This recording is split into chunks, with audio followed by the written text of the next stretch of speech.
when he made that maneuver, when he turned to the side and then looked back, I believe it was the right angle that our lights caught it at the right angle. You could clearly make out a silhouette. But what I saw when I saw that silhouette was very wide, broad shoulders and a big round head that was sitting on top of those shoulders. And he's like, guys, we got squatches. Welcome to Odd Virginia, everyone. My name is Alex Koska, and I will be your host for this show.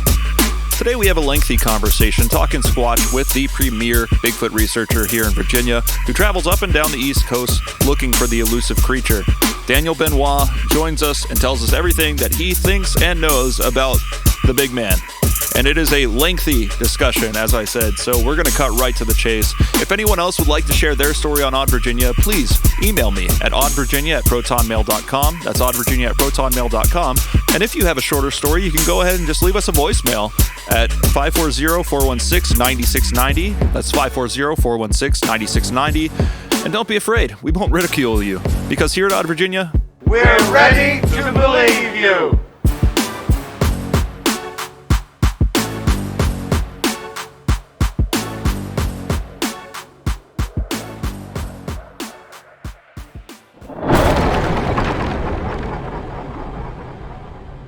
All right, today on the show, I'm incredibly happy to have a special guest with us, a local Bigfoot researcher, the founder of the East Central Bigfoot Research Organization and the affiliated Virginia Bigfoot Conference, and the host of the Bigfoot Zone podcast, Daniel Benoit. Daniel, how you doing today, man? I am doing great. Thank you for having me on. Oh, you're quite welcome. And did I miss anything in your accolades there? There was one slight minor error I could throw out there real quick. It's as far as the East Coast Bigfoot Researchers Organization. So, oh, East Coast. Okay, I thought it was East Central. No, East Coast. Yeah. Okay, and also joining us today, we have social media manager for Odd Virginia, Bill Dogallo. Bill, welcome to the show. Hey guys, great to be back again. Now, Bill, aside from what they can hear on our podcast here, what do you offer on the Instagram account and on the socials? Oh, nothing but the dankest cryptid memes. And then we do like retrospectives of older episodes before we had our social media all set up and everything like that. And just like little throwbacks to keep people engaged and show them some of the stuff we've done over, what is it now, 32, 33 episodes? Yeah. And you also try to plug in like local events that are happening in the area that our listeners might be interested in, right? Oh yeah, absolutely. And then also like talk to people and like try, just like how we met Daniel, was just reaching out to people that could be potential guests and try to find their stories and see when we can get everyone together. Yeah. So if you think that's something that you might interest you, go ahead and check out Odd Virginia on Instagram, talking about local cryptid related phenomenon, paranormal phenomenon, as well as local events and meme work that makes the dream work. So, Daniel, very excited to have you on the show. I don't know how long this is going to go on for, but we kind of want to hear everything. So, to start out, just to give everyone a little bit of personal familiarity with you, kind of outside of what you do in the Bigfoot research topic, can you just tell us a little bit about yourself, who you are and what you like? Well, there's not entirely all too much to say about myself, except, I'm an outdoorsman like many others out there. I grew up in the woods, ever since I was a young child. I'm originally from the state of Massachusetts. However, moved down to Virginia at age 11, due to my father's transferring job. So I basically grew up down in Virginia, and I'm in Virginia now. Well, been living in Virginia since 91, and I'm actually currently up in Pennsylvania right now visiting. But I've actually done some research up here back in the past, and here I am doing some more again. So, something about me, I will tell you, I cannot get enough of the woods. If I can make a living on being out here in the woods full time, investigating, scouting, and doing what I love to do, trust me, I would be out there doing that. But like everybody else, I'm stuck in the real world, have to work for a living. I hear that, brother. Yeah, doing all the yucky work, but you got to do what you got to do. So I'd say it's probably a pretty good quality to have, to be in love with the woods if you're going to be into any sort of cryptid research.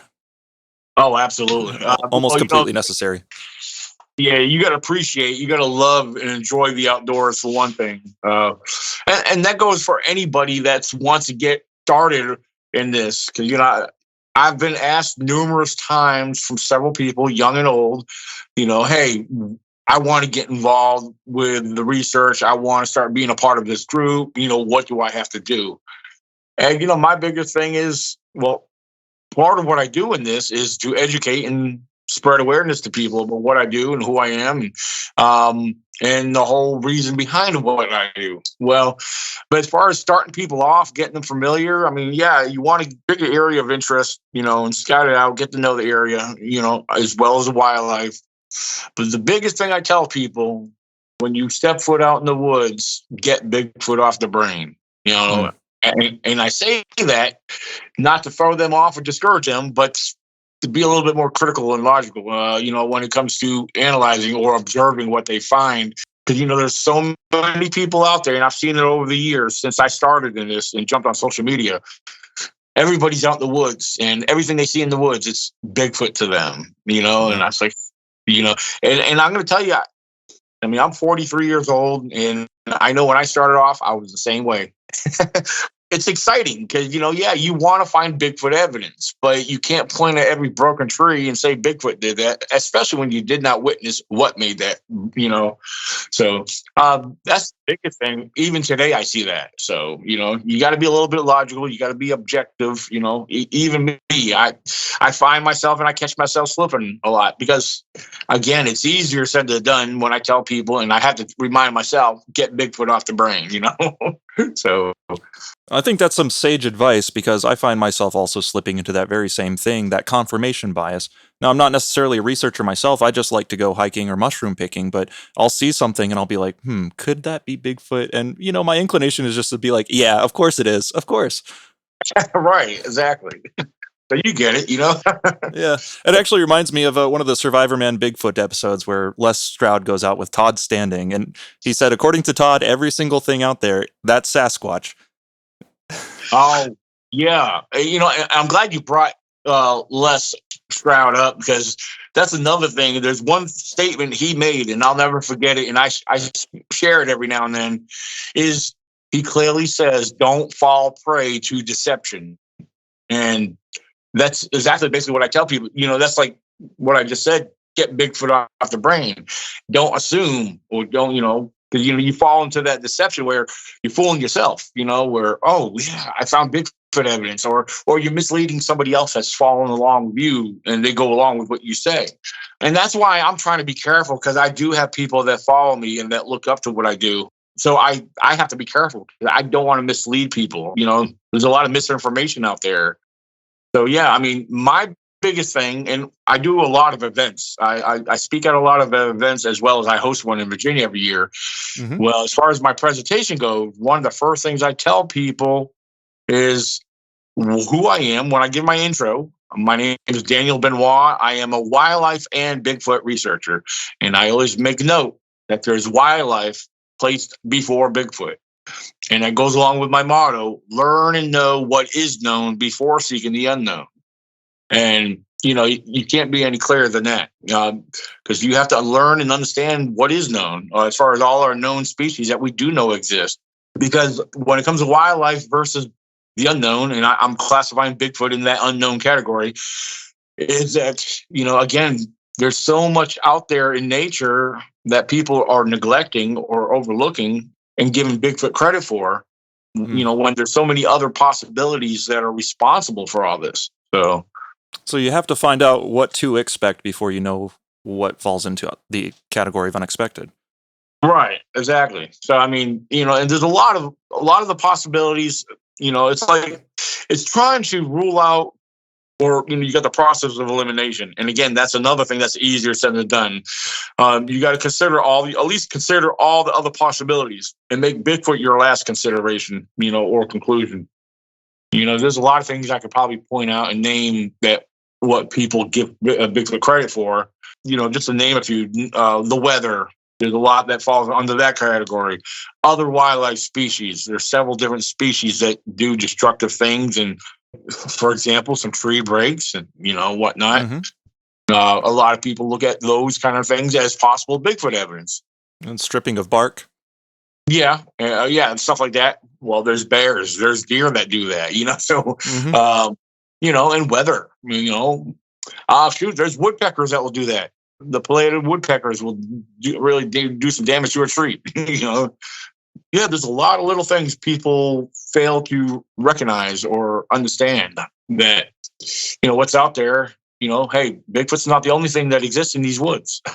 I'm glad you had mentioned that you're in this in large part to spread awareness about the topic, because the reason I know about you and probably many other people in Virginia is because of the Virginia Bigfoot Conference.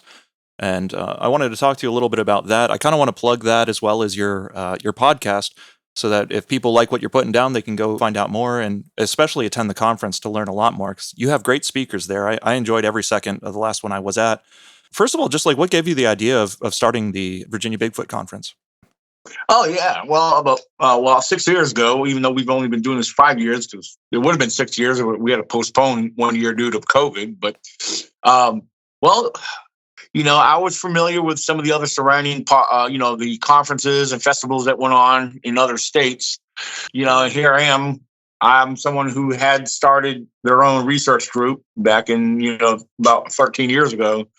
Well, it came about where I kept thinking about creating some kind of an event here in Virginia. Well, I think what led me to do this was the start of my small local gatherings. I used to host library lectures. I used to gather people together to share their stories and, hear my presentation and my view on it. And then I kind of started slowly building a network, and talked to a couple of my members in the past about, what do you guys think about me starting an annual event, And it started off with just a simple idea that, hey, I want to gather people together. I want to see what could become of this, gather other like-minded individuals, put some speakers involved, get the vendors out there, have a little fun at the same time, education, entertainment, and make a little money in the process, So I wanted to start something in this area. I think where I live in Virginia, in the Shenandoah Valley, I think it's a key location to have something like this. I mean, you got the mountains, Absolutely. You got the Blue Ridge Mountains, the Allegheny Mountains, and the valley itself. There's a history of reports just in the valley itself I've learned over the years. Yeah. And well as paranormal too. I mean, my committee team's a paranormal team. I don't know if you heard of my latest Bigfoot documentary called The Beasts of Elkhorn Lake. It was filmed by a paranormal team. They have their own TV show and all. They're also a big part of my event. My event's getting a good blend of just, Bigfoot cryptids and now the paranormal. It's bringing a wider, broader audience to my event. And little by little, my event is slowly growing. I'm happy with the progress that's happening and going on, and it's come a long ways. Yeah, so this event, I host this every June. A lot of this is funded out of my pocket. I have started picking up some sponsors within the last year or two, over the last couple of events. We do have people that we pick up to come speak at our event that do cost us money, so. Yeah. That's why a lot of these events, people don't charge. Well, we have to charge. We charge admission for the speakers. We try to get most of our money from our vendors with the vendor fees, because the venue costs us money, people cost us money. Yeah, Sure. And just a bunch of little things in between behind the scenes, So, yeah, because I know for next year, it's costing us a little bit more than usual because we're making a 2-day event. So, yeah, and we do have people, we already have guest speakers lined up for next year. We have not announced them yet. As far as the Bigfoot and cryptid side of things, I don't think we have any from Virginia. They're all out-of-staters, all the way from Maine down to Kentucky and whatnot. We've had people all the way from the West Coast, Washington State, come up. We've had people from Texas and Florida come up to the event. Our event is attracting a lot of people. It's encouraging to see these people turn out and come from where they are coming, And I mean, the thing is, there's events out their area. They could be, they do that, they attend their events, but again, I'm thankful and I appreciate them coming out to support my event. So Yeah, I think, well, first of all, I'm really excited to see that announcement whenever it's made of the guest speakers for next year's conference, because last time I went, the speakers were absolutely excellent. I learned a lot. I mean, I only had a limited amount of time there because work schedules are what they are, But it was just a good experience to sit down and listen to all the different perspectives and different methods that people are using. Especially the guy from These Woods Are Haunted. I don't remember his name, but he had an episode on that show with his Bigfoot experience. And he showed us the episode and then told us what actually happened and made us aware of how network television can sometimes deceptively edit things to change a narrative, which was really cool for me. Get that behind the scenes sort of take on things like that. But yeah, if you want any help promoting your event, we would love to. Just send anything our way, and we'll definitely post it on all of our channels. Oh, that would be awesome. Yeah, absolutely, by all means. So yeah, that gentleman you're speaking of, because the last time I had him speak at my event was not this past June, but the June before that at the Holiday Inn, right off of 81 in Stanton there. Okay. And he's actually returning again. He's actually going to be one of my returning speakers coming because he's like, Dan, am I coming back? I said, I really want to come. Said, all right, let's do it. I mean, he was a good speaker. You know, he does an excellent presentation. Me and him, we just got back from South Carolina at the South Carolina Bigfoot Festival. Yeah, we spoke in the same building. The way they do theirs, their speakers are set up and divided in different buildings. Well, me and him spoke in the same building, and our vendor booths were right outside the building where we spoke there. And we were, so yeah, when I had to go speak, and between him and his girlfriend, they were covering my booth while I was in there, you know, so. Cool. Well, the one thing too, about him, Michael Cook, me, him, and then a lady, a good friend of ours from Pennsylvania here, Gwendolyn Purcell. She is the owner of her research group, but she also has her brand of Bigfoot merchandise called Got Knockers. And, I love their merchandise. I know it's a funny name. A lot of people. So you're familiar. Yeah, it's got the Bigfoot holding a stick, you know, like a knocking stick, you know. So yeah, Got Knockers, Gwendolyn, that she owns that. So yeah, last year, not this recent event, but last year, I got Gwendolyn and Michael hooked up with the South Carolina event because I'm good friends with the people that run and organize that, and that's a massive, huge outdoor event. Yeah, you were just there the other week, right? Yeah, right. Yeah, because I just got back from that. So yeah, I mean, and everywhere I go, I'm always trying to spread the word. I mean, I leave my business, my Bigfoot business cards everywhere. You know, the information, and I meet all kinds of people. You know, so I'm always networking in one way, shape, or form. You know, regardless if I'm making a post and sharing it like wildfire on social media, or I try to do my part out in the field here, you know, regardless if I'm in a little local business town or out in the country. I mean, I'm trying to spread the word everywhere, you know, every chance I get. And it's paid off over the years. You know, I've had so many different people reach out to me and just want to share a story because either they try to tell somebody else before, no one else really wanted to listen, but I always try to give that open ear. I'm always ready to listen to somebody. And plus it's a learning thing. It's a learning curve or a learning experience for me because I listen to what they say, what they saw, and what their experience was all about.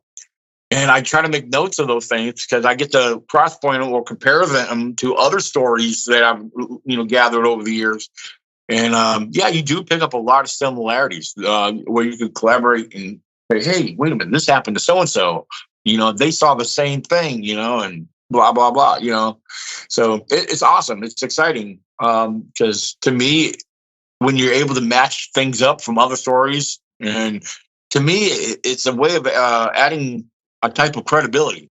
That's kind of why we do this podcast here. Is I think the best evidence we could ever gather is just the fount of so many stories and being able to cross-reference those stories. And eyewitness experiences, I think, are really like the most prevalent piece of evidence we have, though it's not tangible. You know, and that's why we try to do the whole big thing is like we want people to get on here. We try to be very respectful of them. And we do the whole old Ghostbusters, you know, we want to believe you. We want to hear your stories. We want to be able to cross-reference everything and be able to just, you know, knowledge is power. Right. Absolutely. You know, one of the things when I hear people's stories, especially if it's on one of my podcasts and I'm listening to the story, and listen to the person go into details. Now, this does not happen with every story I hear, but it does happen periodically or sometimes more often than I realize. But I get drawn into that story. I'm listening to the story, and often my mind's automatically visualizing and almost picturing what's happening. And when that happens, for some reason, I personally tend to really believe that story a lot more. I don't know how to explain that, but like, I guess they're that good at explaining and telling that story to where I'm understanding and I'm visualizing it mentally. And again, I don't get that all the time, but for the ones I do, I tend to believe that they're telling the truth. They really did see and experience what they're telling me, you know? Yeah. So, and then just like any story you hear, I mean, regardless, you know, it's just verbal evidence. It's as what they call anecdotal evidence, but and you got to take it with a grain of salt. But at least consider it. You know, we shouldn't dismiss it. You know, because there is some stories that people share that are what we tend to believe that are kind of a little either overwhelming or very bizarre. You know. But then again, we do have to try to keep an open mind, even though if whatever they're sharing or they're discussing, if it's something that we don't necessarily believe in, like there's a lot I don't believe in, but I'm not going to interrupt their story and say, yeah, that's a bunch of BS. No, that's not who I am. I'm not going to be like that, you know? But, absolutely. It's important to leave judgment at the door and approach these things with an open mind, whether or not you're ready to accept all of the details. Sometimes those details, as you said, need to be taken with a grain of salt, because I've experienced things with somebody standing right next to me and not all the details line up in both of our stories, you know. Right. I know what I saw, he knows what he saw, but it's not completely a reciprocal story.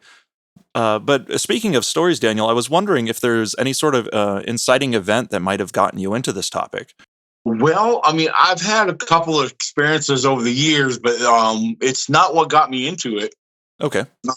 The biggest thing that really got me involved in the whole Bigfoot phenomenon was, and I'm sure you guys know it, a lot of people are very familiar with it, is the 1967 Roger Patterson and Bob Gimlin Bigfoot footage. I was just talking to Alex about that earlier today, man. That's awesome. Oh, yeah. Now, you know, that is even till this day, I mean, it's a very debatable film. You know, there's speculation, there was rumors that it was a guy in a suit, but you know what? There's never been no evidence of a suit that came forward. Well, Bob Hieronymus did produce a suit, but I don't think that was the one in the film. It didn't. Right. The coloring didn't look right. Yeah, they compared that, and I mean, with the scientific analysis of that film, because you know, the one gentleman who actually got copies or got his hands on the original footage was Bill Munns. Bill Munns was a graphic video film analyst, and I think it was Roger Patterson's wife who gave him the original footage, who handed it over to him for, you know, to be analyzed. And not just Bill Munns, but there's been other, I don't know what they call them, but there are other types of scientists who were studying the gait. They cannot compare. They compared several different humans walking, and that walk and that gait, nothing compares to every angle and the step of, you know, Patty compared to a human. Have you seen, there was a TV show last year, The Proof is Out There, that because the original footage apparently is lost now, so they took like 27 different clips of the same footage that they found around the internet being shared and layered them up together to fill like the broken copy of a copy of a copy thing, and then used AI to merge them all together so that it almost made like a 3D perspective of the footage, and it cleaned up a lot of the degradation and everything in it too. And you could actually see the animal's toes curling up like an ape would, and you could see that it had mammaries on it also. You could see the muscle structure, and you could even see when Patty's arm swept across its thigh, that line that people thought was waders underneath the suit was actually its hair getting brushed by its palm, because it cleaned up everything so well. That's very interesting. Okay. Now that I can't say I've actually seen that particular episode when they did that, no. But I have actually seen where, you know, they took that film, they stabilized it. I've seen 4K, you know, editing done to that, and I mean, it's been quite impressive. In my most recent presentation, when I updated it, I actually added a short film of Patty in there with the stabilized. It's a very short clip of it showing the walk and everything in stabilized footage. But yeah, there's been a lot of work and studies done to that. It's still being studied as far as I know. Oh yeah, absolutely. And I'm going to tell you, if you ever get the opportunity to sit in on one of Dr. Jeff Meldrum presentations, I've actually had the privilege of sitting in on two of his presentations a couple years ago back in West Virginia. Wow. And at the West Virginia Bigfoot Festival. And he does an excellent presentation. He points out some very good stuff. And the cool thing about Jeff Meldrum, he throws a little humor in there. And here he is. Here's this guy. He's 65 years old. He's the professor of Idaho State University, anthropologist, highly educated. But, even though he's basically a type of scientist, he's very humorous too, but he shows things in a professional manner. But like, he will throw a little humor in there, especially with some of the images he shares on his presentation slide. Basically showing the structure and the comparison to the backside of Patty. Basically showing the line of the back and some people might say, oh, that's where the zipper is. No, he shows a very clear illustration with gorillas and also shows a human. Basically, you might have seen that funny picture of a guy, kind of a chubby guy wearing a Speedo pushing on a lawnmower. He uses that, in one of his illustrations, as well as other similar illustrations, but it's all to show comparison with what Patty is, and showing the close resemblance, of the human anatomy compared to whatever Patty is, And I think it's worth noting that Jeff Meldrum had his specialty in the study of foot structure between primates and things like that. And he was actually on site where the Freeman film was captured. Yes. And was able to inspect those footprints and found the dermal ridges in those footprints in the mud. Absolutely. Well, I'm going to make a quick note about that. The Freeman footage, that is something that's one of the videos I personally believe is highly underestimated. When I say underestimated, it's not giving enough credit or attention as it should get. I personally believe that's credible footage. I would agree. Because I had the privilege to interview Paul Freeman's son, Michael Freeman, on one of my podcasts. Yeah, so just a quick note too to add in there, a small fact. Every video footage you see from the Paul Freeman footage, it says 1994. That was actually filmed in 1992, 2 years prior. I think 94 was when somebody took it and threw it out there publicly, but it was actually filmed in 92, according to Michael. So Paul's son. And people really like to talk about that film as a typical blob squatch, but the cameras that were, consumer cameras back then, I've got piles of tapes from when I was a little kid till I was about 5. My dad never put the camera down. So it's 1989 to 1995-ish. But our footage looks even like less quality than the Freeman film, to be honest. And that was just taken in, in our backyard or in the home. Things should be pretty clear, but cameras back then didn't quite pick things up as well as they do now.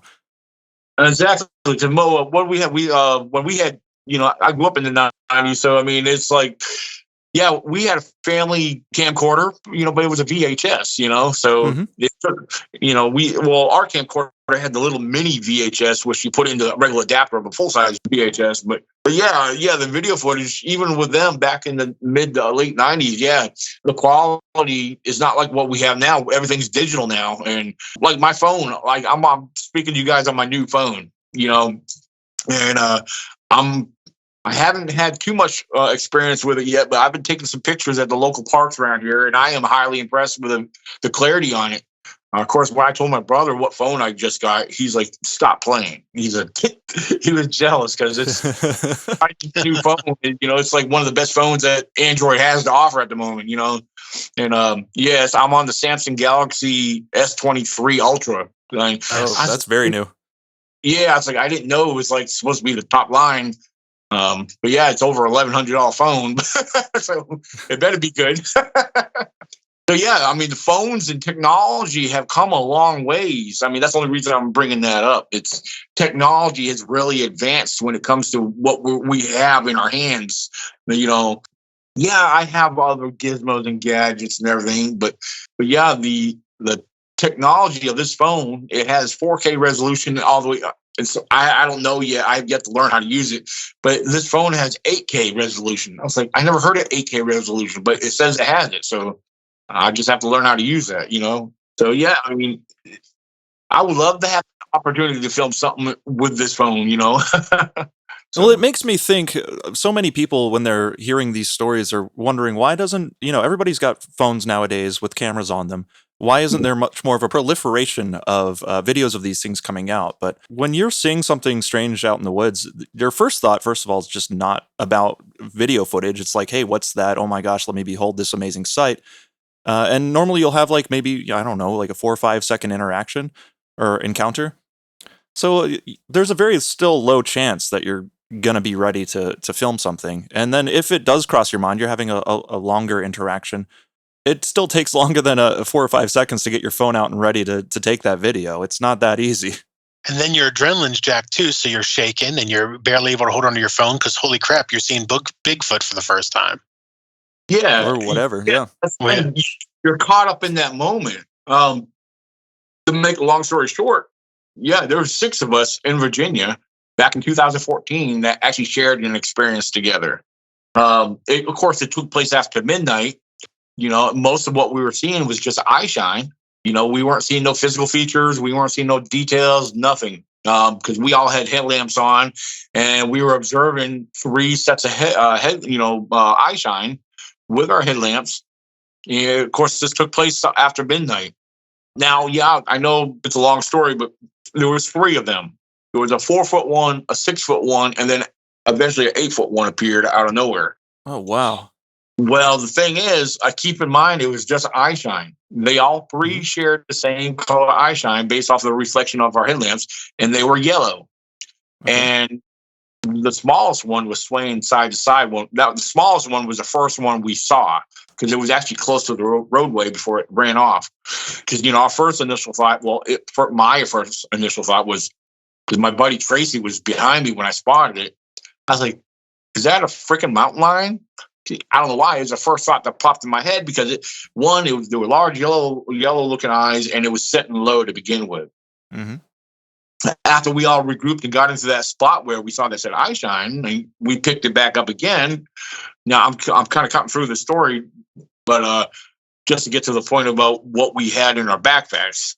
Well, the biggest one, because keep in mind, the smallest one was swaying side to side. There was the second one, which was around 6 foot tall, was just occasionally blinking its eyes. Then after a while, when the tallest one, that we estimated to be 8 feet tall, appeared, same color eye shine, very large.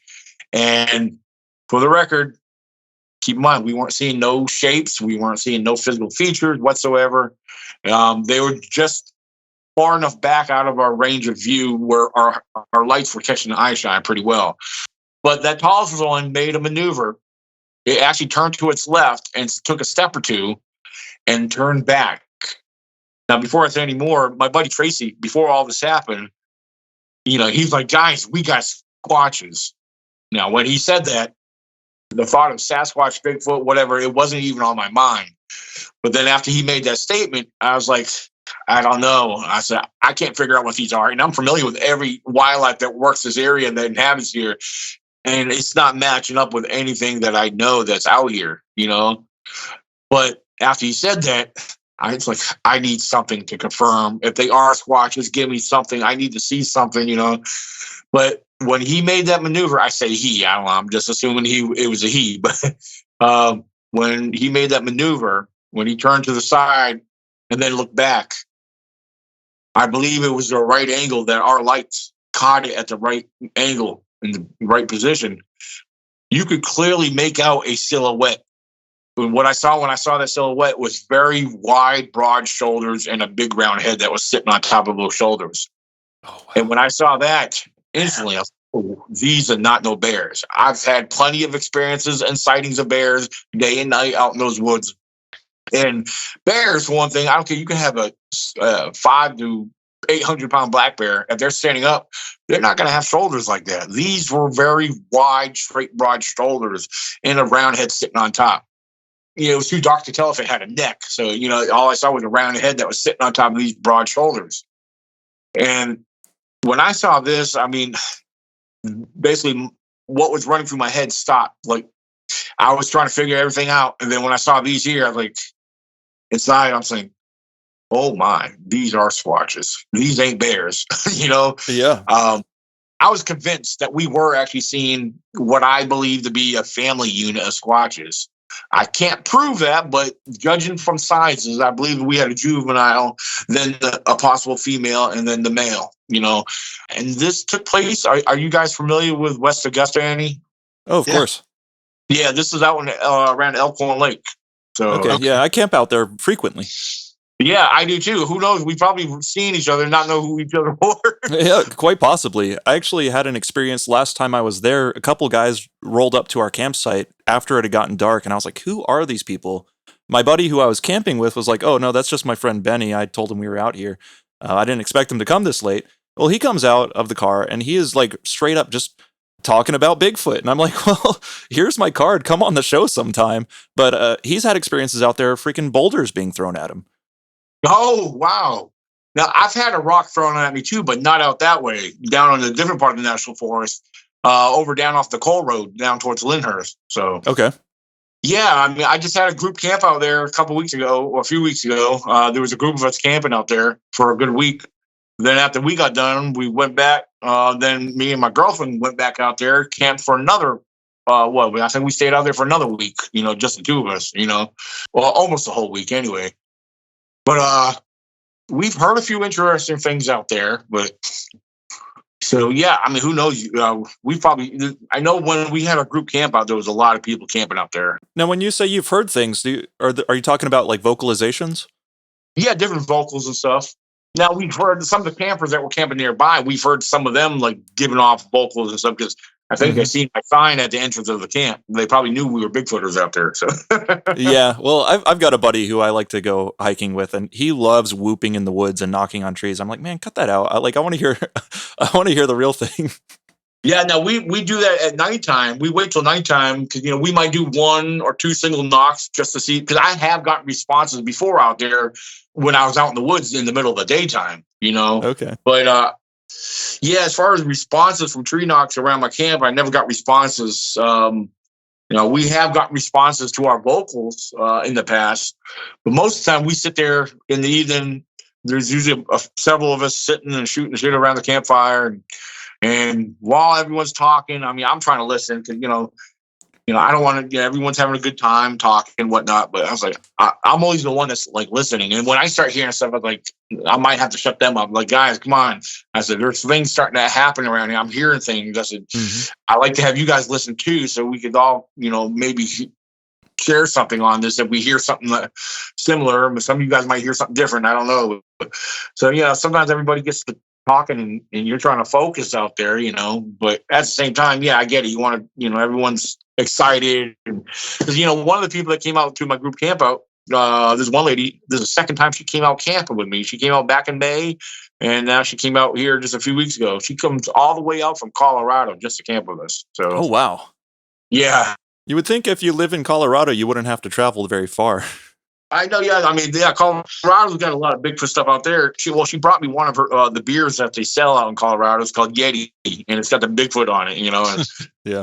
I actually have to sit on my mantle at home with all my other Bigfoot collection stuff. So Nice. Yeah. So she brought that with me as a gift, whatever, to add to my collection. So, but yeah, we always have a good time out there, regardless if we have an experience or not. Because like I said, I love the outdoors. I love enjoying it out there, but I won't be out there much right now. There's all the hunters are out there right now, bear hunters, and archery deer season's in. And, black powder's getting ready to start here very shortly. And that's a good point. But I think the fact that someone's going to travel from Colorado to come to one of your campouts is a testament to how much of a name you've made for yourself in the Bigfoot research community, especially as just a Virginia boy, because people don't really think of Virginia as like a Sasquatch hotspot, though it is fairly prevalent with the mountains that we have here, especially, Western Virginia, but it also goes all the way to the coast. Yeah. Actually, you reminded me of something. I'm glad you said that. Virginia, along with the rest of the East Coast is highly underestimated because everybody looks, Bigfoot's out, and you got to go to the Pacific Northwest, Washington, Oregon. They have a history of a big history of Bigfoot sightings out there. But the thing is, here on the East Coast, along the Appalachian and surrounding areas, there's a lot of Bigfoot witnesses out here. And the thing is, Yeah, you're not going to find them on the BFRO database. There's people out here. They don't just speak to anybody. They're not going to call. They don't want, the publicity, But I've learned so many reports in the surrounding area.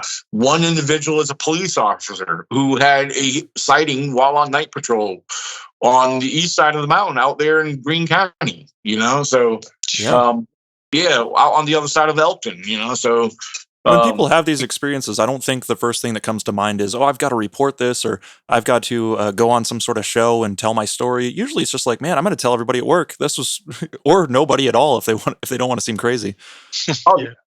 Now, several years ago, there's one place I used to work at. I had this one guy, and it's funny. He's an outdoorsman and he's a hunter. And by the way, his name is Hunter, by the way. But this is one time nobody at this location where I worked at didn't know who I was as far as what I do. Nobody there knew me as far as being a Bigfooter. Well, this one guy, because he found out I was camping out there. It had nothing to do with Bigfoot. He didn't hear nothing about, because I didn't advertise myself. I was still somewhat fairly new at this location.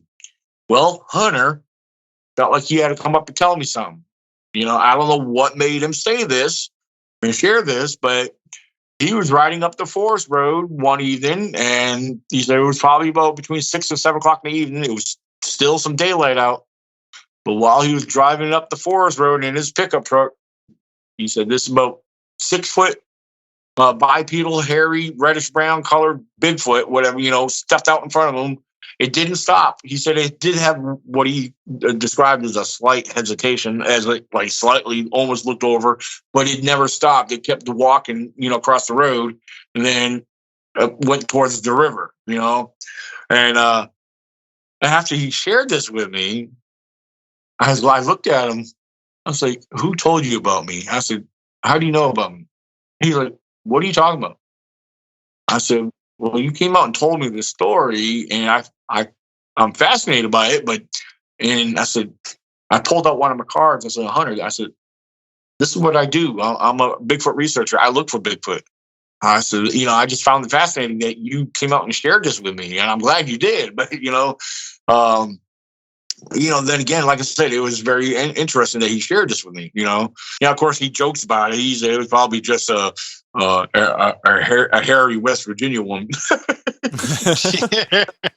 I mean, because, where we camp out there in Elko, if you go up the forest road so many miles, you run into West Virginia out there anyway. So, yeah. That was just one of the stories I've heard out there, which I found fascinating.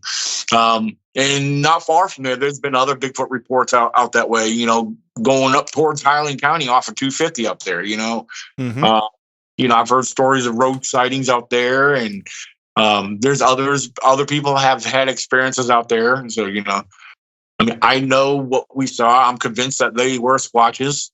Over the years, and not just in that area, but other parts of the national forest, I have come across bipedal footsteps. Nice. I've been able to collect and make casts out of these tracks that I find, Some of them look better than others based off of the terrain where I actually have found them on, One thing I like to do, too, I collect bear tracks. If I find a good bear track, regardless if it's the front or rear, I will document them, take pictures, and I've actually made a cast or two of a couple of bear tracks just to have for comparison purposes. Bear tracks, a lot of people find them and think they're looking at Bigfoot tracks, They can be very deceiving, especially if it is a double-step bear track, Not every double-step bear track is going to be that obvious. And I'll be one of the first to admit, I'm not afraid to admit it, but I have been deceived myself a few times. Like, oh crap! Because when you got to look, and it's not always visible to see the rest of the tracks to confirm what you're looking at. But but again, it's one of those things you really need to take your time and slow down, and again, get Bigfoot off the brain.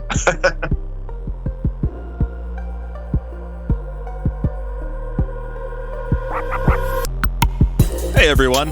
With fall winding down and winter right around the corner, Coffee Brand Coffee is changing its leaves and bringing out some new winter flavors. So if you like coffee flavored like vanilla sugar cookie, peppermint mocha, or just want to go for a plain Silent Night Silky Dark Roast, Coffee Brand Coffee has you covered.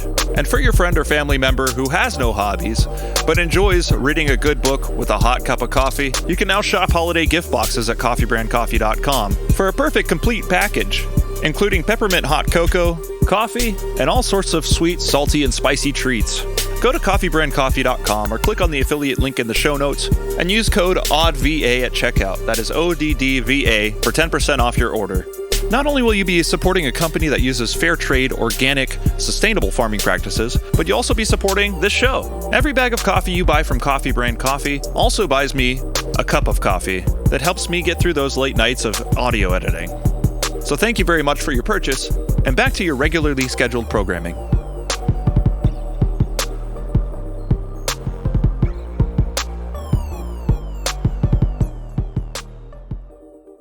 Well, it's amazing to me that you're able to find those tracks at all, because just thinking of the vastness of the forest and how difficult it is to see any sort of tracks, it does perplex me. Like, I'll go around when I'm hiking and just keep my eyes on the ground outside of the trail, to see if there's any impressions made and see if I can make anything out of the impressions. And I've never seen anything, generally, like, rarely even a deer track, Oh, yeah. Well, you mind if I ask you a question? Sure. Because you're familiar with that area, you've been out there enough. But what's your take on mountain lions? Do you believe they exist out there or here in Virginia? Period. Oh, absolutely. Oh yeah. Well, the only reason I wanted to ask you guys this because for the record, in 2015, I saw one out there right outside of the entrance. You know where the entrance goes in towards Elkhorn Lake. Yeah. Well, just beyond there, I was me and a buddy of mine. We went out there to spend a few hours out there in the evening. We parked in one of the campsites and walked out to the road. And long story short, we were listening to something very weird in the woods. Yeah, we don't know what we heard. It was some kind of weird moaning sound.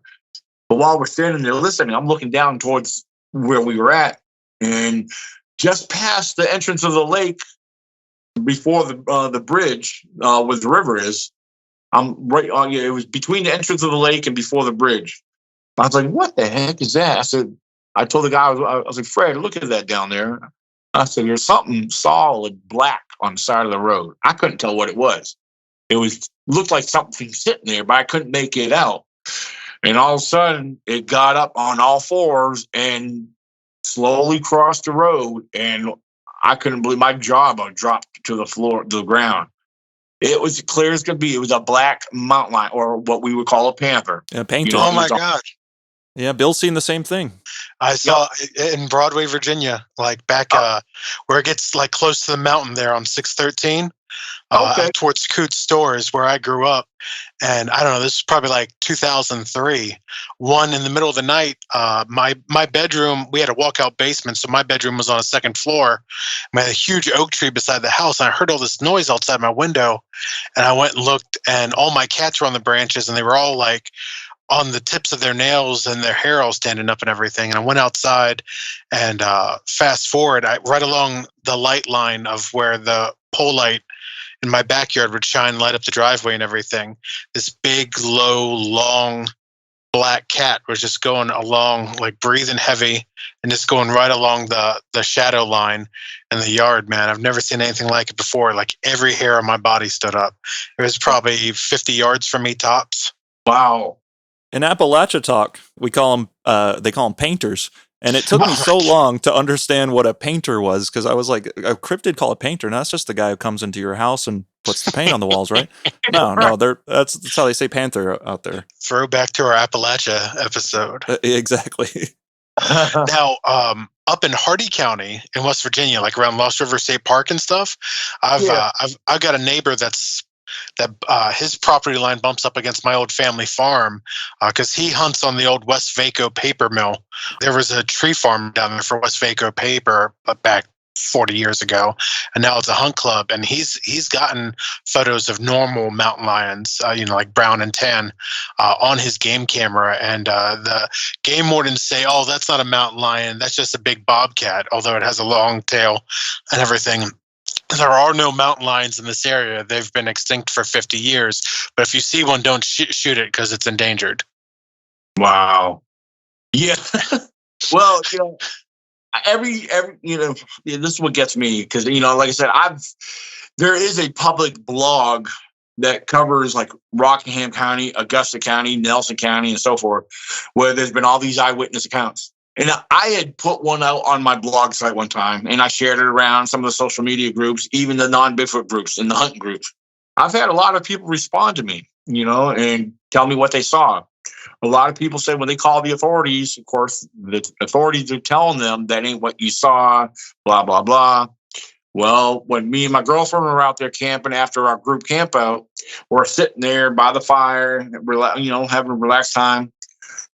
And I saw the guy coming up the road through the trees. I was like, yeah, we're going to get a visit here shortly. So they come in and they check on everybody. They do this every so often. It's one of the law enforcement from the Forest Service. So they're going to come in there and make sure we're behaving ourselves, whatnot. So the young guy shows up. He gets out of his cruiser and comes and walks over towards us. And not a very nice guy, First time I ever met him. Usually there's old timers that work the area, or they used to. But so yeah, this guy gets out. We're talking this and that, blah blah blah. And then I was like, all right. So I got to ask you. You probably hear this a million times, but all I said was mountain lions, and all of a sudden it's like it was a switch to him. It like his protocol went and jumped out there, and I was like. And I'm listening to what he's saying. And I was like, God, they all play this, they're all giving the same lines, I mean, they say the same things and blah, blah, blah. Like and it's rehearsed? Yeah. It's like, I said, come on, come up with something different. I was like, this is, it's all the same thing, so, I didn't say nothing. I just kept it simple, and let him say his, throw out his, pitch, because, I used to be in sales. So, we're given a sales pitch, there's a couple different ways to say it, but it was basically the same thing, being in his line of work, I get it. It's the same thing with Bigfoot. Now, I have yet to have this discussion with this one individual who is retired from the department, who reached out to me. Now, this has nothing to do with mountain lions. This goes back to Bigfoot. His department was investigating these odd vocals and these weird things that they come across. And they wanted to say it was, they didn't admit to it, but basically it was all boiling down to Bigfoot. And this guy, before he retired, his colleagues were like, look, I said, we can't have you talking about because, you believe in Bigfoot. It's not professional here. We can't do this, But they have all these recordings and other documents. So he's like, I want to have a discussion with you and tell you what I know. And he's up in Northern Virginia. Well, not Northern Virginia. He's up from Stephen City, just below Winchester. Okay. Yeah, where he's located out of. So yeah, I'm looking forward to that one there, that discussion there, because who knows? Once I learn from that could be another podcast if you want. Oh yeah, that sounds really exciting. I wanted to ask you if you have any sort of speculation as to why the presence of Bigfoot or big cats could be suppressed in such a way. Well, in my honest opinion, before I say anything else, are you guys familiar with the discovery of the spotted owl back in the? I think it was discovered on a few different occasions, but I think it wasn't until till the 1980s or early 90s. It was finally when it was discovered. It was automatically, it went on to the endangered species list. And spotted owl, it's only about 7 to 8 inches, maybe 9 inches tall. Well, here's this little owl that's on the endangered species list. And what happened, it shut down the whole logging industry out there in those woods. And the economy basically crashed and people went out of work and all this other mess happened. Well, I look at that little bird compared to these predators that we have here that we know exist, the mountain lions or Bigfoot. Well, what if Bigfoot was declared publicly in, an existing species that inhabited the forests of North America? Well, a couple different things I believe could take place. One, well, we still have logging that happens. Logging is a big part of Virginia. It depends on what part of Virginia you live in. We're taking away from a lot of wildlife species to begin with. But if they look at Bigfoot as being any type of human or whatever, well, legally, I believe some legal issues would have to come into play. I mean, they would have to declare it an endangered species. And would that affect the economy? The other thing is I look at is the fear factor. If the authorities and the government, local governments and so forth would have to admit that, way we do have these mountain lions that roam these woods. We do have these bipedal ape men, or monsters, whatever how you want to refer to them, roaming our forest. One, is it going to stop the people from spending money and spending time out in these national parks and forests? Are they going to have fear to be out there? I think the fear factor and the economy is a big key role in why things are not put out there. Sure, I have reason to believe that our bigger government knows about these kind of things, but there's stories. I don't know how much of the truth behind some of these stories, but back when the wildfires happened out west, bodies were covered and taken from the Men in Black. They, that was what they call the Men in Black, different parts of the government agencies. Again, I think if Bigfoot and mountain lions were declared to exist here on the East Coast or anywhere, they have them out in the west, in the big mountainous areas out west, and they have the Florida panther, but Virginia, Kentucky, Tennessee, North Carolina, and even West Virginia, we all have there's witnesses, large abundance of witnesses. But at the same time, the local government authorities say, no, we don't have these here. They don't have these here, blah, blah, blah. So, yeah, I really believe that's a big part of it. I think by Occam's razor, that's probably the best explanation. And I can imagine, especially in West Virginia, it would absolutely kill the coal industry. Oh, yeah. Now, I believe West Virginia, as far as bobcats, now I have captured bobcats on 3 different occasions on my trail cameras out in the woods up there. I have not been putting my cameras out there too much lately, only because I've had several stolen in the past, and I finally got my inventory starting to build back up, again. So you never know when you take a chance putting your cameras out in the woods. Yes, when I go collect my cameras and bring them home, hunters and other people walk by, and at least they acknowledge it and they'll wave and make silly faces and go about their business. Yeah, I've had kids do that, even adults do that, But then I go to check on my cameras because I always mark and know where my cameras are, and I'm like, you got to be kidding me. I said, somebody just had to take it and leave, whatever. So, but well, that's a shame. Yeah, someone would do that. People don't realize these cameras ain't cheap either. So, No. No, we've had some stolen off our property in West Virginia just by people trespassing. It's horrible. Oh my goodness. Wow. Well, just the other day up here, like I said, I'm staying in Pennsylvania at the moment, but my girlfriend took me to one of the local parks, and it was about a half hour from where we're staying right now, and it's like there's no hunting in this area whatsoever. It's all wildlife management. It's all protected. Again, there's no hunting in this area whatsoever. But one of the areas we were walking through, I said, Julie, look at that. I said, look, wave at it. It's a camera. Somebody's got a camera in these woods. They're checking something out here, So, but I'm not that type of person. I'm not going to steal it. But yeah, you just never know. You find somebody's property out there, that could have been the wildlife center, watching the deer and everything, whatever. But yeah, you come across those things, you just leave them alone, because they belong to somebody, somebody paid for that, but. Yeah, for sure. Don't steal, kids. Yeah.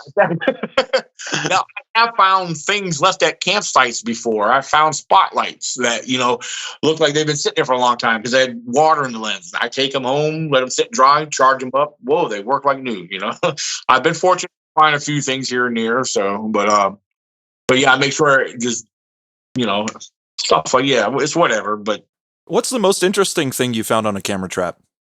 Well, probably early this year, probably back in March. I would have to say the deer up behind where I camped at. I had a bunch of turkeys on one video clip. I've had coyotes. I had a bobcat that ran through. And then the deer. The interesting thing about the deer was there were some young bucks. The coolest thing I ever saw was these 2 young bucks sparring, butting heads while there was a doe standing there. Oh, cool. Nice. I was like, that was the coolest thing ever, And then one of the daytime, this was actually in the evening. It was I can't remember, it was either early morning or late at night. Then I saw this one young buck standing there with one antler. And I was like, how cool is this? Because when I was hiking through the area to collect the cameras, I found up on top of the hill above where the cameras were, I found an antler that matched that missing deer. That's awesome. It wasn't a big one, like I said. It was probably only like a 4-pointer. But that's the cool thing. It was like, dude, I said, I got your other antler. So thinking off the top of my head, that would have to be the coolest thing I've ever come across. If I've had bears and stuff on there passing through or whatnot, but I can't say I've ever had anything interesting per se, but a little unusual, right? Yeah, it's still really cool. I mean, I love coyotes. I love the sounds of coyotes, but I've never ever actually seen one in person. Believe it or not. Oh, I can fix that. My bad. You should have told me. You should. I honestly, I want to see coyotes so bad. I think they're cute as hell, but their sounds always make me really happy when I'm out there on the GW forest camping. Man, when they start going off, it's like music to my ears. Oh, I've had them sound off very close to me before at night. But talking about coyotes, I have not seen them in person. In my vehicle, I've passed them over in the fields and stuff while driving by somewhere. But a couple years ago, girl I was dating at the time, I was showing her the woods, and we went through the woods up across from where my encounter took place. And here it is. It was middle of like noontime. And we're looking around. We're actually looking for Bigfoot stuff because she was into Bigfoot and all that stuff too. And it's funny. We were looking at this interesting tree formation, and all of a sudden, like I said, keep in mind, we were in the woods, but there was this other tree line that came down. And beyond that, there was a small open field up through there, which is kind of all grown in now. But we're like literally 20 feet away, and all of a sudden we're hearing like a pack of coyotes sound off like right there. I was like, holy crap! I never had coyotes sound off in the middle of the daytime like this. Wow, that's crazy. Yeah, I had to take her. Like I took her and put her behind me, and like I didn't know what to think. I was like, oh man, I hope they don't come out because I only have 17 rounds in this magazine in my 9mm. So I feel that. Yeah, because I always carry when I'm out there. But we never seen nothing, but it was interesting that we had the coyotes that close to us. Even though we didn't see them, you could hear them. They were right there, the whole back of them. I was like, oh man, that's one of the few times I've ever been nervous out in the woods. But I was like, yeah. Talking about things that you've heard in the woods, and I know you said you've heard some vocalizations when you were at your camp groups and when you've been out in the woods and everything. But what kind of vocalizations have you heard? I mean, to break it down for some people that maybe might not know everything. There's like whoops, there's knocking, then there's like the crazy sounds that have been like recorded, like the Sierra sounds that almost sound like throat speaking. Like it's almost like there's this Mongolian band called The Who, WU, and they do like Mongolian throat speaking. It's HU. I kind of like that stuff. It's kind of. Is it HU? Yeah, The Who, HU. Yep. Oh, my bad. Yeah, I know exactly who you're referring to. I've listened to some of their stuff. It's good metal. Yeah, as far as the Sierra sounds, I've never heard anything like that whatsoever out here. Although we've done call blasting and played some of those sounds out here, we've never got no responses from them. But as far as most of the vocals I've ever heard out here were very strange howls. I've heard a couple screams that I was always questioning. And, the closest I've ever heard, as far as to compare one of the screams, the closest thing I could ever compare that scream to was almost a fox. Yeah, but, then again, I can't say for sure. And, I know foxes very well. I've been barked at by foxes, and I heard their sounds. When I grew up on the other side of Virginia, when I was younger, Dad used to have some land out there. We had foxes all over that property. Like I said, that one strange scream, a fox would be almost the closest thing ever I could really compare it to. Now, whoops. Yes, whoops. I've had whoops happen on more than one occasion. Back in 2013, the gentleman I was camping with, it was probably a little after 10 o'clock at night. Our tents were right next to each other. We were sitting beside each other. We had the fire going. And I think it just happened out of nowhere, just on the other side from where his Jeep was parked. It just whoop, whoop, that happened like 4 or 5 times in a row. Wow. And I was like, Fred, are you hearing this? And I was kind of getting excited. I said, man, that was actually very close. I said, he had his audio recorder, his little parabolic mic set up with his recorder on top of his Jeep. And whatever did that was on the other side of it. Well, he never had the recorder turned on. So I was like, crap, we can't. Yeah. Ain't that how it goes? So yeah, when I go in the woods, I bring 2 recorders. I always have 2 set out in 2 different directions.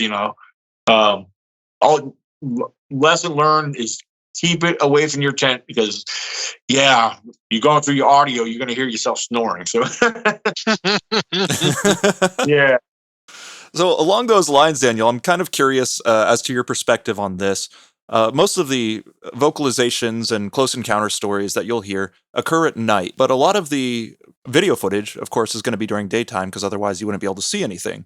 Does the evidence that you found point towards these things being mostly nocturnal, or could it that just be pure speculation on the part of popular opinion? In most cases, yes, they do appear to be nocturnal. And I believe a lot the big part of that is because they can hide and blend in with the darkness a lot better than they do daylight. Yeah, in some situations, I believe they are. I've heard reports of them being spotted in the daytime, but most reports come during the night. And I think a lot of that happens because they are feeding at night as well. Because the deer move around and come into certain areas, and I don't know per se if it's for feeding, if it's necessarily for feeding purposes or not, but again, they are able to stay stealthy and more elusive in the dark, especially if they are like black or dark covered, even if they're a reddish brown, they're blending in with the trees and nature. So, Yeah, that definitely gives them a clear advantage. Oh, yeah, for sure. Yeah, but, I'll be honest with you. I would love to see one, during the daytime. I would do, and I've often talked to myself, or asked myself, I was like, Daniel, what are you going to do? How are you going to, handle it if you see one during the daytime? Because at nighttime, yes, a nighttime situation could be very scary, especially if you're by yourself, But, the thing is, my encounter that I had in 2014, again, I wasn't alone. It wasn't scary for me, So, it's kind of hard to say. And then a year later, I did have something by myself in that same area, but just right around the corner. Now, what's interesting is the 2014 encounter, one of the details I left out on that prior to the encounter, there was a deer present very close to us as we were walking back out from the lake in single file line and just talking at normal tone. But like I said, right before that experience took place, there was a deer present that was probably no more than 10 feet away from us before it turned off and went into the darkness further. Well, a year later, during the hunting season, it was November of 2015. Well, I was camping right around the corner from there. There was nobody else nearby. There was no other campers. A lot of times during the hunting season, you'll get a lot of other hunters that will camp out there.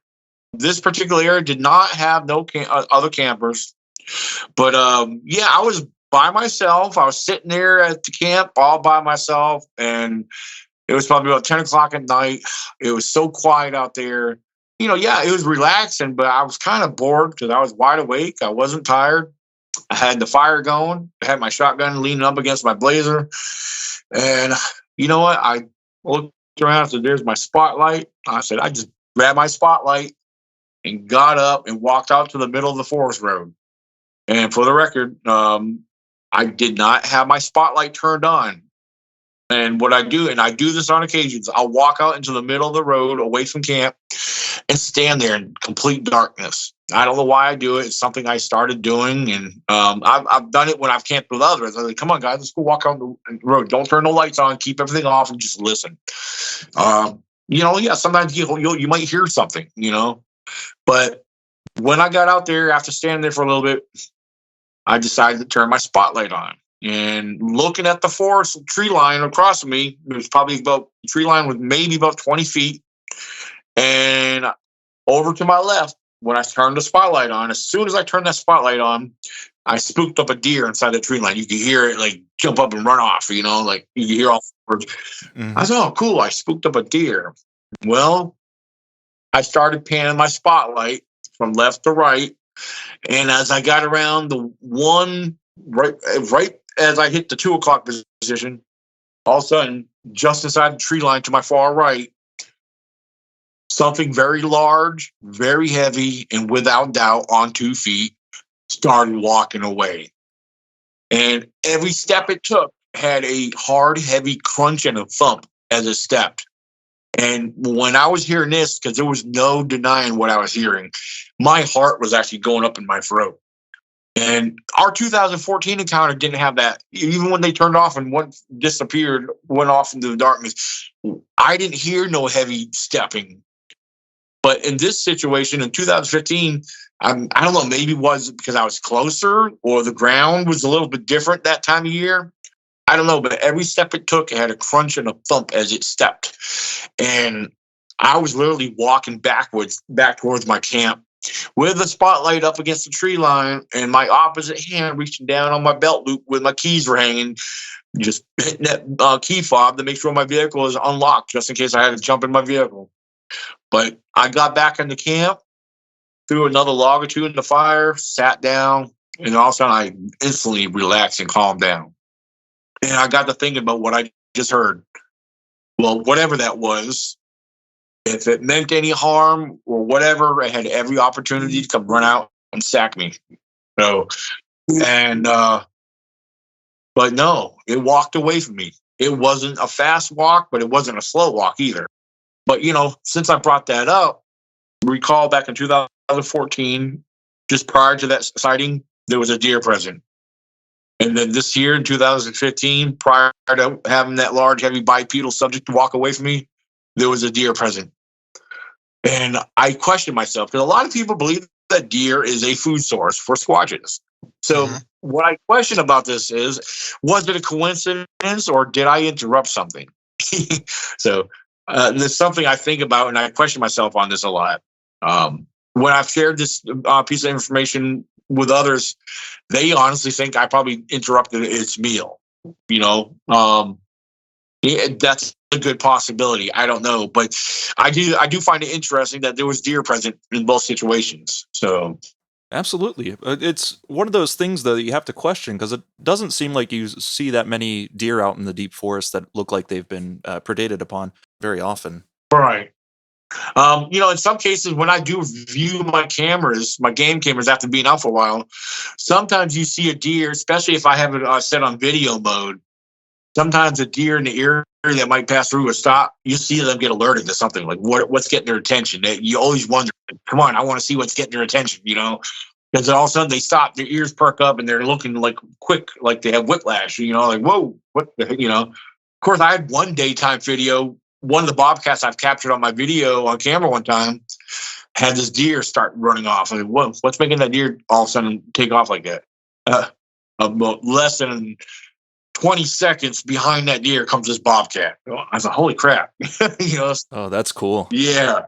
That was up on that was back when I had my cameras up on the other end going towards West Virginia. So, but yeah, as far as bobcats, all the bobcats I've ever captured on camera they weren't entirely that big, probably not much bigger than a domestic house cat, but no. Okay. So as far as that deer, the encounters, yeah, like I said, I thought that was cool, that there was deer present, Yeah, that is a really cool observation, but I'm wondering if something is that big living out there, say, over 500 pounds, that thing would probably go through a lot of deer in a feeding cycle. Oh yeah, you would think so, but then also, they would have to because if they are that big, I would assume that they would, in order to survive out there, they have to have so much calorie intake and have so much protein. There's a lot of vegetation that, out there that would be healthy for a lot of them to survive.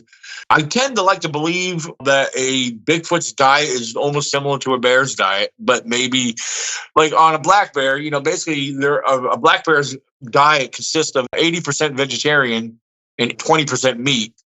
However, I tend to believe maybe the Bigfoots might be a little bit more meat versus the vegetation, only because they need that protein. But then again, bears, they pig out on a lot of stuff. They're opportunities. So I don't know. Here's another fun thing too. Bears are definitely not on top of the food chain out there. There's been some rare occasions I have found bear remains scattered out and about out there. I believe that because I believe coyotes take them down too.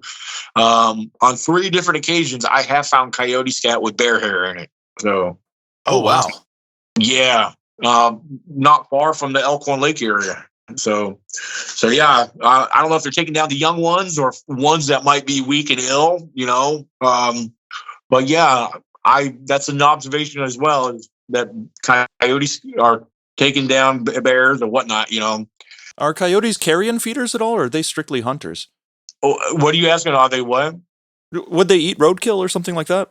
I believe if it's a easy opportunity, if it's an easy meal, but most of the time they're pack hunters. They will hunt in packs like wolves. But now that reminds me of something I seen right outside of my camp several years ago. I was in my vehicle. I was actually coming back from the jogging house using the bathroom. And I was just creeping up the forest road about 8 o'clock in the morning. And all of a sudden I seen this deer run across the road like lightning. I was like, holy crap. And then following immediately is a very large canine. And I'm telling you, it was running right behind it by itself. Now, this was a solo canine. And it's a very good possibility it was just a very large coyote, because most of the coyotes I've ever captured out there on camera were small 40-pound dogs, but this here looked pretty large. What would you compare it to in size? Oh shoot, friends of mine got a German Shepherd. This thing made this German Shepherd look like a puppy. Oh wow. Okay. And I'm not trying to exaggerate on this either, because I'll never forget this. And I don't know, part of me wants to believe it was a wolf, because I have seen pictures of wolves here in Virginia shot from property owners. Well, there's been people even in our area and like the Shenandoah Valley that's gotten in trouble for having wolfhounds, like crossreds. Well, talking about wolves, I know there's a lady my parents met at UVA while in the waiting room. Well, this lady was gotten to talking about her husband had shot this red wolf that was getting into their livestock. And I got the picture somewhere, but he shot down this big red wolf, and it actually was only about 80-something pounds. And for being 80-something pounds, it looked pretty big, because he's holding it up in the air with the hind legs up and I think the part of the snout touching the ground, and laid out. It was every bit of his guy's length or height, so. Yeah. But yeah, it can get massive. It was a red wolf, but that came from Nelson County. No kidding. Oh. Yeah, Nelson County. Yep. So wow. Yeah, I would never have imagined. Now I did some research on wolves here in Virginia. I believe there's been spotted in West Virginia, but it's believed that they migrate from up north and work there over time. They work their way down south. But I've seen them in Cherokee, down in North Carolina. Okay. I've seen them down there in the Blue Ridge Mountains in North Carolina and around the Cherokee reservation and everything, because me and my dad used to go camping down there on the Nottahala River every year to go trout fishing. And there was one on the bank of the mountain. Me and a childhood friend was riding the back of a pickup truck, and we were just going back up to the campsite from fishing all day. And there it was, just sitting there on the bank, just looking at us. I was like, Dad, there's a wolf. He's like, there's no wolves in this area, Billy. Don't be crazy. And then we drove by this post, and it was for whatever the national forest, I guess Nottahala National Forest, and it was a warning about red wolves. And he's like, we should probably keep the guns in the tents, guys. Well, it's part of the research I've looked into. Wolves at some point were introduced, or perhaps native to these parts some many years ago. It's believed that the red wolves were actually brought in to help keep the population of deer down. Of course, coyotes, I think, do enough of that on their own. Coyotes are crazy here, but as far as the red wolves, yeah, there's There's no deny. As far as I haven't found anything saying they weren't not here. So, but to see that picture of that guy from Nelson County holding that, yeah, that was no coyote. That was a very large canine. No, but they said it estimated to be around 82 pounds. So, Dan, I want to sort of steer things into a slightly more woo direction based on a personal experience I've actually had recently and get your thoughts on that. I had a guest on the show a good while back who had heard vocalizations while he was doing a solo night hike in the Three Ridges Wilderness, and he wanted to take me out there, show me what the spot was. So we went out there, and we didn't have any sort of interaction with any Bigfoot creature, but we saw a lot of stick structures, and we were analyzing them. This was probably around midnight, and just thought it was odd and interesting. But about 20 minutes later, as we're continuing to hike down, there was a glowing ball of light just sort of hovering there in the trees, about 15 feet off the ground. And after we observed it for about 10 seconds, it was a red amber light. It ended up floating downward and hiding behind some bushes, and then we saw it briefly again as we kept hiking. And I've heard that this correlates sometimes to these areas of high strangeness and Bigfoot activity. And I want to know if you've heard any encounters of that, if you've had any personal experiences with something similar, what you think about it. Well, honestly, I actually have heard other people share those same or similar experiences, which they tend to fascinate me. And yeah, of course, in most cases, people would relate that into what we call the woo. But that seems to be in, I don't want to say common, but I have heard that on more than one occasion, or as far as someone's experience or witnessed that. But yeah, I'm going to be honest with you, I really don't know what to think about that. Because, I personally have never seen anything like that. I've only been shared the information or the stories about it. In all honesty, I think I would love to see something like that personally. It's pretty interesting, honestly. I haven't had any sort of experience with anything like that until just this past August, which is when that happened. But I've heard the stories too. A lot of people correlate the two phenomenon, and it was odd to me that where he had heard these whoops, a couple miles down the trail, there was this floating ball of light. I don't know what to make of it either, but it was certainly a sight to behold. Wow. Now, I have heard somebody share, it was actually in a non-Bigfoot related group. It was actually a Virginia deer hunting group. I've had some hunters talk about they've had tree knocks surrounding where they were hunting at before. One guy, I don't know. I don't know if he was just trying to be funny or if he was being serious, but he was talking about seeing some very strange lights up in hovering around a tree one time while out in the woods. I didn't want to dismiss it, but then again, I had to keep in mind there's sometimes I get people that joke and act stupid in these groups when they respond to your stuff. But I post stuff in these non-Bigfoot related groups, such as these hunting groups, because these are the people I want to reach out to because they're in the woods. They may see something or experience something. So yeah, I tend to try to check out these groups. But yeah, I had somebody a long time ago share that with me. They responded to my post.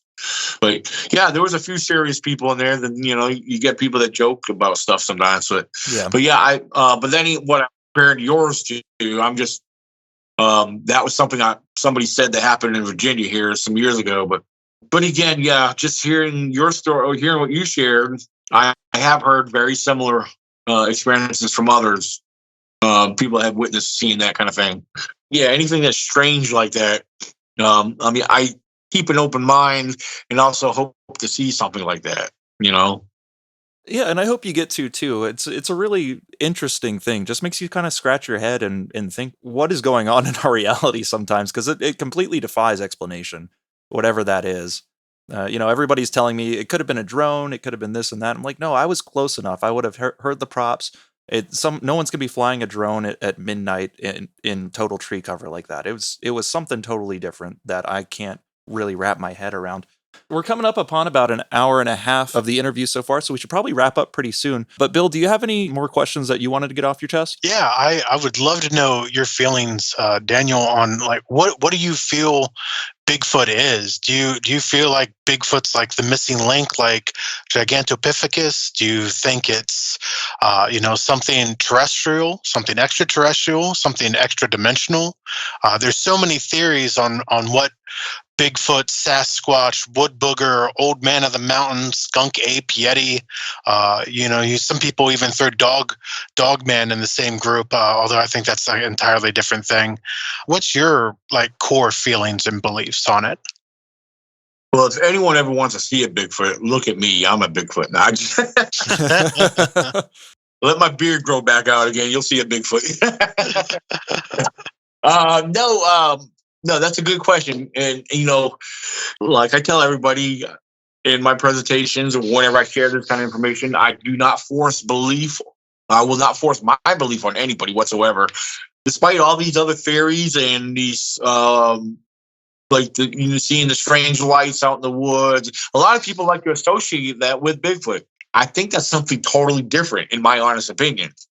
But now with Bigfoot, what is Bigfoot? Well, I tend to ask other people. I like to get other people's input because I do have a part of my presentation, and I got this from Michael Cook, by the way. It's something he did, and I kind of added it to my presentation. By using this, it actually helped me with part of what I get to in my presentation. With all the different alleged theories of what Bigfoot is, could it be an alien, a Neanderthal, or you mentioned Gigantopithecus? And that's a big part of my presentation as well, because I do a lot of my presentation with Bigfoot, where I compare what we associate and relate to Bigfoot as far as diets, behaviors, occurrences, and the findings out in nature compared to our non-human primates, chimpanzees, gorillas, baboons, orangutans, and so forth. Well, I do a big cross-point comparison. Well, look at these guys over here. Look at what they're doing. Look at what they've been observed doing. Look at how they eat. Look at how they live.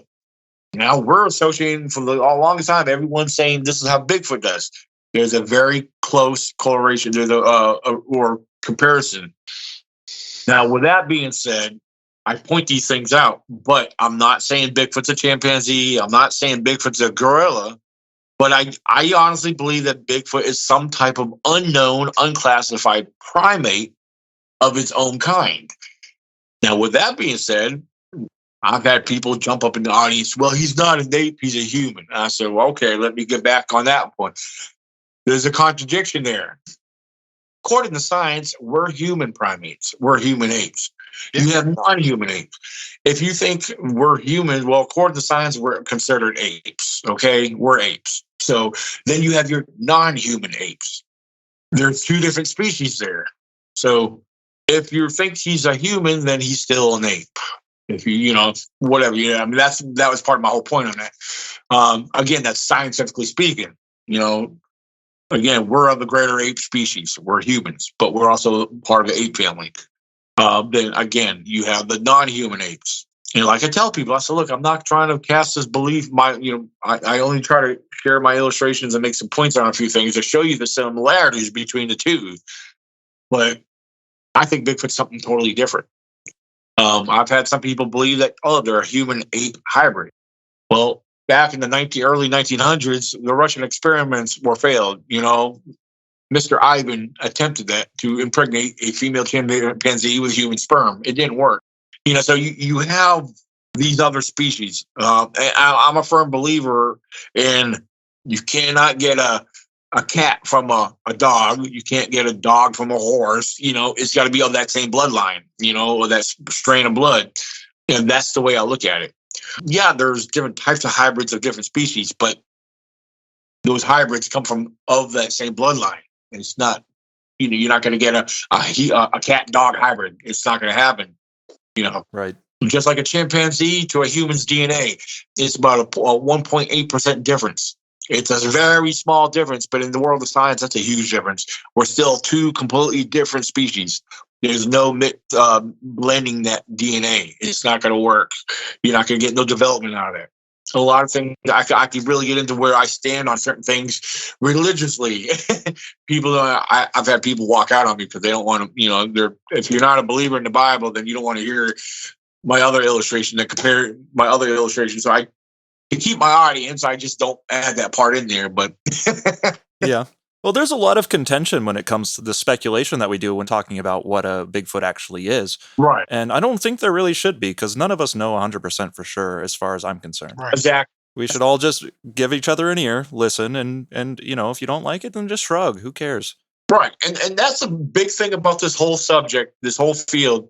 And, hey, we could agree to disagree, Yeah. until we have something that people don't want to hear it. But unless we have a body that's in front of science for them to actually take and study and compare, there's a lot of alleged DNA samples out there. You're not going to be, really, it comes down to, you can't say, oh, I got Bigfoot DNA. I don't care what projects are out there. You need a specimen. Right. And there's these people that follow along with some of these people that are behind these big projects. Well, they said we don't need a body. Well, they're telling you what they want you to hear because you're funding them. So they're going to feed you that line of crap, But as a real scientist, you need a specimen to compare an unknown to. You can't have an unknown sample that comes back unknown because our database does not have it in store, So, yeah, you need to be able to compare these to something, And that's my whole point. But, so.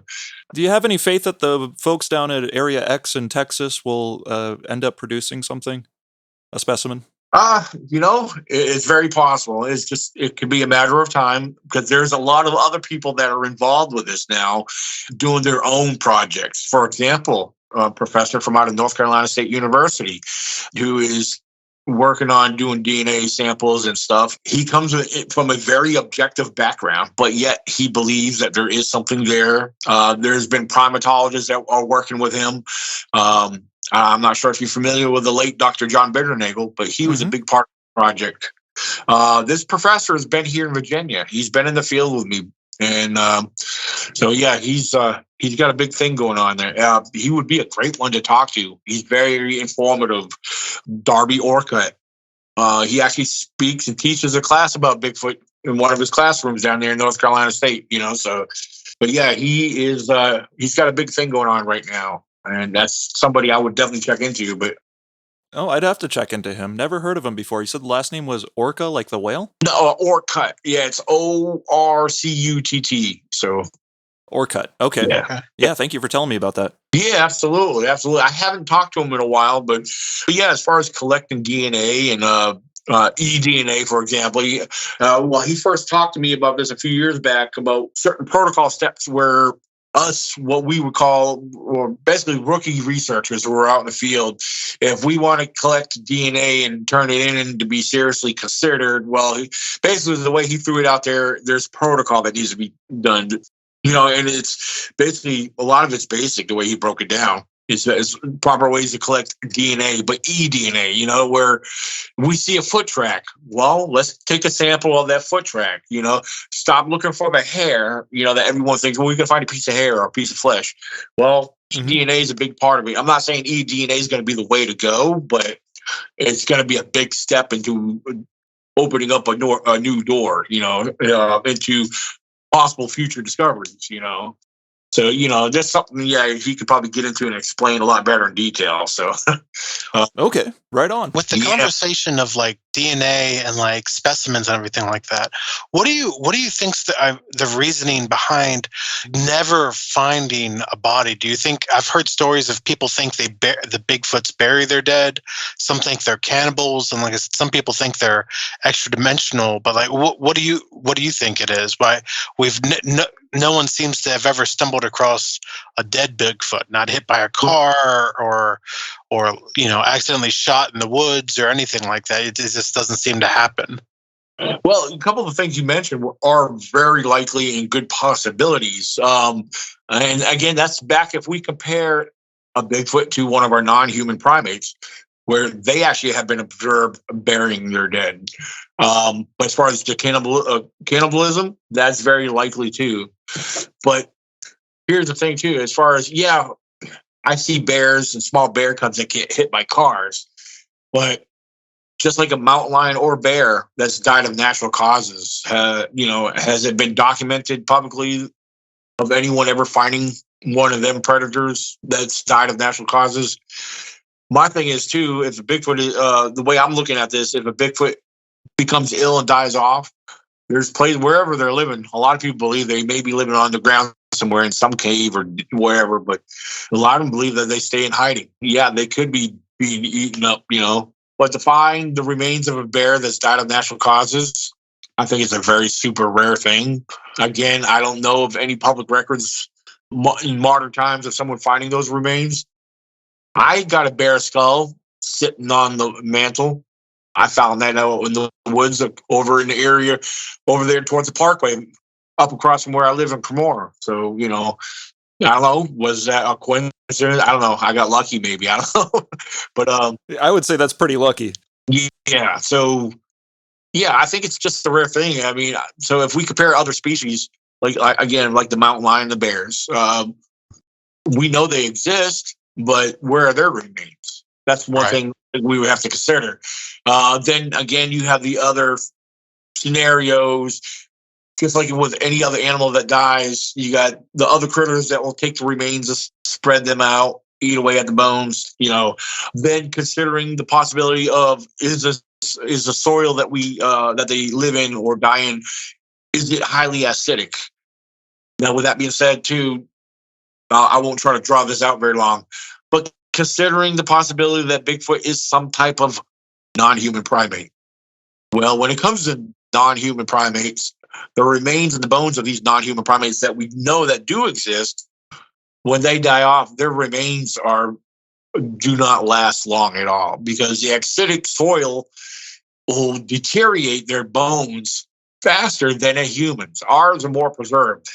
It's all due to the bone density of our bones. But a non-human primate's bones, if you learn about how their breakdown process works, the acidic soil will eat that up. Like literally, it's the acid of the soil.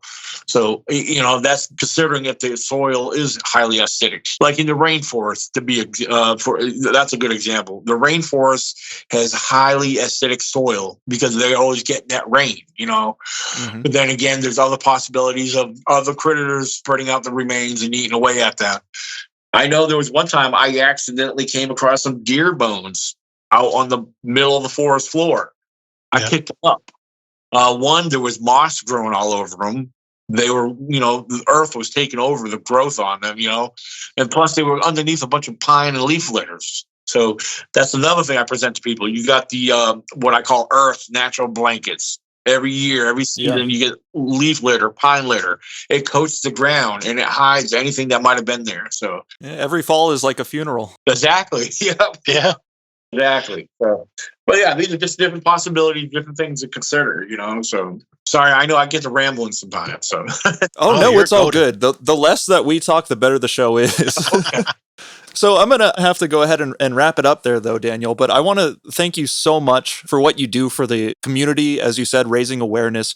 Your conference is incredibly enjoyable, and I want to encourage every listener who tunes into the show to try to take some time coming up. You said in June, right? Yes, it's going to be a 2-day event next year, June 14th and 15th. If you want information on that, visit VABigfootCon.com. We also have the Facebook event page where I try to keep that updated as much as possible.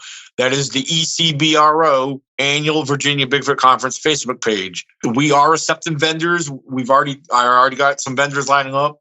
So if you're interested in being a vendor, contact me through email, ecbro98@gmail.com. There's vendor sections to the event website, so check out the rules and the costs and everything because there's no surprises. So, so yeah. Yeah, if anybody enjoys listening to this show, they'll definitely enjoy the conference because it's just like people who are very highly experienced in these topics, who have experienced a lot themselves, just talking all day. And it's so good to just sit and listen. And if you want to keep up with Daniel, you also have the Bigfoot Zone podcast. I think it's every Friday, right? Yes, I try to host that every Friday if I don't have nothing going on. I usually do that every Friday night live at 9 p.m. Eastern Standard Time. So absolutely. And the channel's called Bigfoot Zone. So thank you, Daniel, so much for joining us on Odd Virginia. It was a pleasure having you here. Bill, it was great to have you along for the ride as well. Hey, I'm just so glad that we could all get together today. Daniel, it's been really great talking to you, man. Alex, always a pleasure, my brother.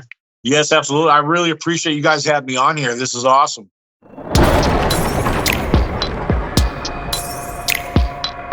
Once again, I want to thank Daniel and Bill for joining me for this episode, and I want to thank you for listening. If you enjoyed the show, check out the links in the show notes to show your support, either via Patreon, Buzzsprout, or just buy a bag of coffee from Coffee Brand Coffee, and a little bit of that purchase goes towards the making of this show. And if you're interested in anything that Daniel's got going on or what he was talking about today, and want to know more, we'll have links for him in the show notes as well. If you're watching on YouTube, please leave a comment telling us about what you think Sasquatch is. Everybody's got their own ideas, and some people just don't believe it exists at all. Whatever it is, you're welcome to share it down there. So thank you once again, everybody, and stay odd, my friends.